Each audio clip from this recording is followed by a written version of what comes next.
तर नमस्कार, मी आहे चंद्रकांत आणि तुम्ही बघू शकता नाशिकला गोदावरी नदीला आलेला महापूर.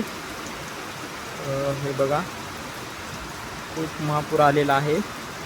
आणि असं जे काल पण सांगितलं होतं की नाशिकला म्हणे रेड अलर्ट दिलेला आहे, पण काल पाऊस काय आलेला नाही.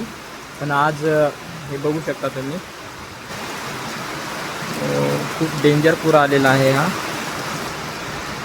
तिकडे जायला काही आपण जाऊ शकत नाही, कारण पाणी असल्यामुळे पाण्याचा प्रवाह वाढत आहे. आणि राहायला इथं राहतो आहे आम्ही आता सध्या.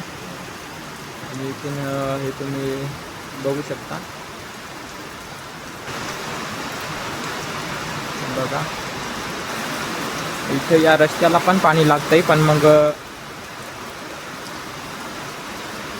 सध्या पाण्याचा प्रवाह थोडा कमी असल्यामुळे, असंच कंटिन्यू पाणी असेल तेव्हा पूर्ण या रस्त्याला लागेल.